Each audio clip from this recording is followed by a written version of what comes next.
ভয়ের মোর আঘাত করো ভীষণ হে ভীষণ, কঠিন করে চরণ পারে প্রণত করো মন। ভীষণ হে ভীষণ, ভয়ের মোর আঘাত করো ভীষণ হে ভীষণ, ভয়ের মোর আঘাত করো ভীষণ হে ভীষণ। বেঁধেছে মোরে নিত্য কাজে প্রাচীরে ঘেরা ঘরের মাঝে, বেঁধেছে মোরে নিত্য কাজে প্রাচীরে ঘেরা ঘরের মাঝে, নিত্য মোরে বেঁধেছে সাজে সাজের আভরণ। ভীষণ হে ভীষণ, ভয়ের মোর আঘাত করো ভীষণ হে ভীষণ। এসো হে আকস্মিক ঘিরিয়া ফেলো সকল দিক, মুক্ত পথে উড়ায়ে নিকো নিভেসে এ জীবন। এসো হে আকস্মিক ঘিরিয়া ফেলো সকল দিক, মুক্ত পথে উড়ায়ে নিকো নিমেষে জীবন।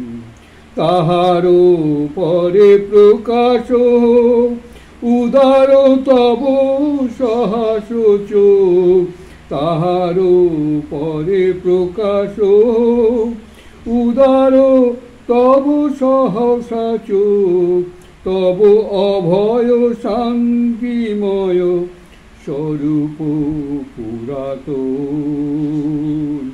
ভীষণ হে ভীষণ, ভয়ের মোর আঘাত করো ভীষণ হে ভীষণ, ভয়ের মোর আঘাত করো ভীষণ হে ভীষণ।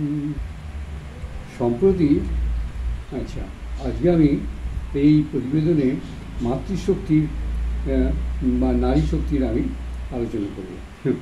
এখন হয় কি এগুলো আমি অনেক ভাবনা চিন্তা ঠাকুর করায় সারাদিন ধরে মাথায় যেসব চিন্তাগুলো আসে, তো ওগুলো যখন মনে হয় যেগুলো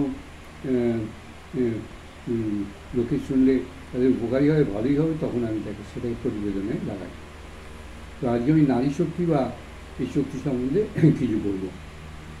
সম্প্রতি অবতার বরিষ্ঠায় শ্রীরামকৃষ্ণ কথায় নারী শক্তির উৎস, ব্রহ্ম নিষ্ক্রিয় নারী শক্তির অভাবে। শ্রী রামকৃষ্ণ নিজেই বলেছেন স্ত্রীমাই হল শ্রীরামকৃষ্ণের শক্তি। অদ্ভুতভাবে বেশিরভাগ সময় ওই নারী শক্তি অলক্ষ্যে থেকেই শক্তির যোগান দেন। এবার ত্রেতা যুগ থেকে শুরু করি। ত্রেতা যুগ থেকেই শুরু করি। দুই নারী শক্তি ভরতের মা কইকেয়ী ও পরিচারিকা কুব্জাকে উপলক্ষ করে রামরাজ্যের ধ্বংসের সূচনা। এখানে যখন ভরতকে কইকেয়ী বললেন রামের অবর্তমানে যে সিংহাসন তুমি অধিকার করে বসো, ভরত কিন্তু মায়ের কথা শুনলেন না। কেন শুনলেন না? একটা কথাতে আছে যে ঈশ্বরকে পাওয়ার জন্যে সব কিছু ত্যাগ করা যায়। মাতা পিতা হ্যান প্রচুর এরম উদাহরণ আছে। আমি বলতে পারি, যেমন ভরত মাতাকে কথা শুনল না মানে কি মাকে ত্যাগই করলো এক কথা। ভরত মাতাকে ত্যাগ করেছে। তারপরে রাবণ, এই ভীষণ নিজের ভাই রাবণকে ত্যাগ করেছে। তারপরে পিতাকে ত্যাগ করে, আমি মনে চেষ্টা করি, পিতার কথা শোনেনি। ও এই আমি শ্রীরামকৃষ্ণের শিষ্য সারদা মহারাজ স্বামী বিবেকানন্দ পিতার কথা ত্যাগ করেছেন, পিতার কথা শোনেননি। ঈশ্বর লাভের জন্য সব কিছু ত্যাগ করা যায়। তারপরে রামানুজ রামানুজ যে অবতার ছিলেন তিনি স্ত্রীকে ত্যাগ করেছিলেন। স্ত্রী অসাধুজনিত কোনো কাজ করেছেন, তো স্ত্রীকে বাপের বাড়ি পাঠিয়ে দিয়েছেন। তো এইভাবে ঈশ্বর লাভের জন্য সব কিছু ত্যাগ করা যায়। তো ভরত যখন বুঝতে পেরেছিলেন যে রামচন্দ্র হচ্ছে স্বয়ং ঈশ্বর, তো মায়ের কথা শুনলেন না, যা হোক সেটা গেল। এবারে সীতার নারী শক্তির যোগের কারণে কিন্তু অসুর রাবণকে নাশ করলেন। এবং এই নারী শক্তিকে পুজো করি রাবণ সিঁদুরগার করে বসেছিলেন, রাবণকে কিছুতেই হত্যা করা যাচ্ছে না। তখন রামচন্দ্র অকালে, আমরা যে দুর্গাপুজো করি এটা অকাল বোধন দুর্গাপুজো, এটা রামচন্দ্র এই সময় দুর্গাপুজো করেছেন। তো এই অকাল বোধন মানে রামচন্দ্র তখন সিঁদুরগার সাধনা করলেন, তপস্যা করলেন, করে তখন সিঁদুরগা যখন মা যখন নামিয়ে দিলেন রাবণকে কোল থেকে, তখনই রাম হত্যা করতে পারলেন। দেখুন, রামচন্দ্রকেও এই রাবণ বধের জন্য শক্তি এই মায়ের কাছে প্রার্থনা, সিঁদুরগার কাছে প্রার্থনা করে নিতে হয়েছে। এবারে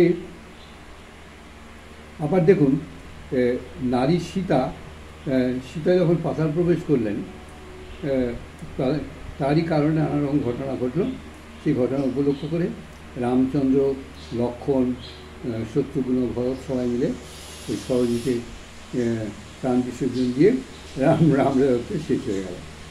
এই গেল রামরায়ত্বের ঘটনা। এবার আসি দাপরে কৃষ্ণ এলেন। কৃষ্ণ এসে অষ্টম গর্ভে রাবণ খবর পেয়েছিলেন, অষ্টম গর্ভে যে জন্মাবে দেবকীর গর্ভে, সেই রাবণ এই কংসকে হত্যা করলেন। কংস এই খবরটা পেয়েছিলেন। তো তখন কংস কী করলেন, ওই বসুদেব আর একে কৃষ্ণের মাকে, নামটা ভুলে যাচ্ছে, তো ওই দুজনকে কারাগারে বন্ধ করে রাখলেন। তা একটা করে একটা সন্তান হয়, আর রাবণ আসছে মেরে ফেলে। তো এইভাবে যখন অষ্টম গর্ভে কৃষ্ণ জন্মালেন, তখন দৈব মানে এতে তখন এই চলে গেলেন বসুদেব। তো কৃষ্ণকে কারাগার থেকে নিয়ে গিয়ে বৃন্দাবনে গিয়ে, যমুনা পেরিয়ে বৃন্দাবনে গিয়ে পাল্টে নিয়ে এলেন, মাতৃশক্তিকে নিয়ে এলেন। ওখানে যশোদার ঘরে জন্ম হয়েছিল মায়ের, সেই মাতৃশক্তিকে নিয়ে এলেন।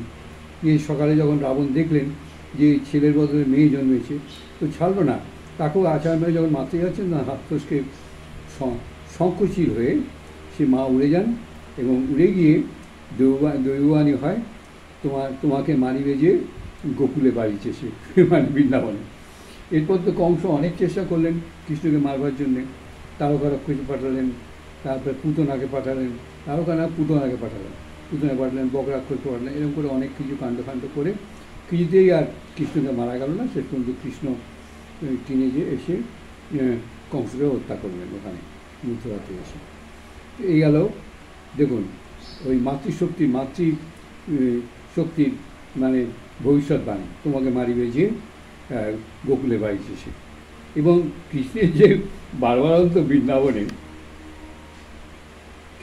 এত বারবারান্ত বৃন্দাবনে, আজকে কৃষ্ণ সব থেকে বেশি পপুলার বৃন্দাবনের জন্য।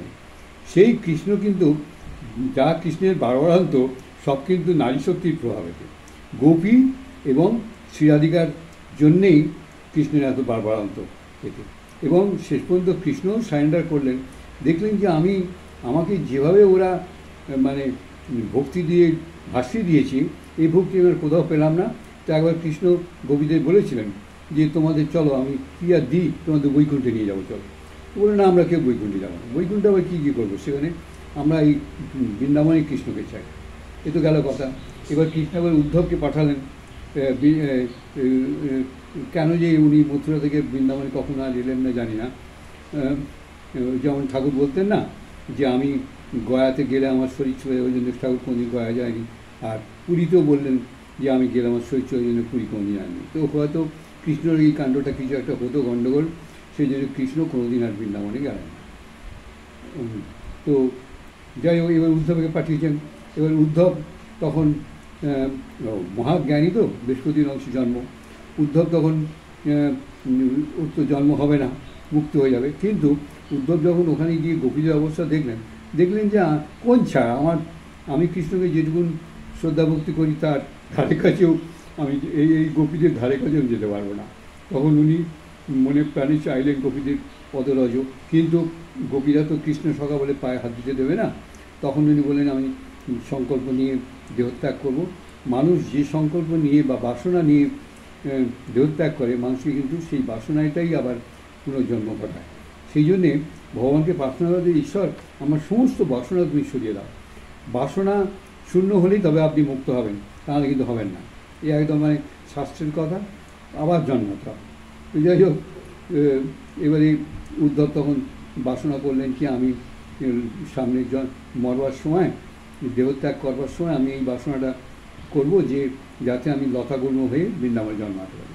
তো লতাগুল্ম হয়ে জন্মালে কী হবে, তাহলে গোপীরা জানবে না যে উদ্ধব লতাগুল্ম হয়ে জন্মে আছে এখানে, তো তারা অজান্তে আমার উপর দিয়ে ছুটে চলে যাবে, হেঁটে চলে যাবে। তো এইভাবে আমি পদরাজ পাবো। দেখুন, উদ্ধব বৃহস্পতির অংশে জন্ম, সেই উদ্ধবের অবস্থা দেখুন আপনি যে গোপীদের কাছে। তাই বলছি, কৃষ্ণের যত বারবারান্ত সব কিন্তু এই মাতৃশক্তির প্রভাব আছে, বুঝতে পারছেন? তো আমি এখানে দাপরে শেষ করি। আমি মাতৃশক্তির প্রভাবটাই প্রকাশ করার জন্য এত কথা বলেছিলাম আপনাদের।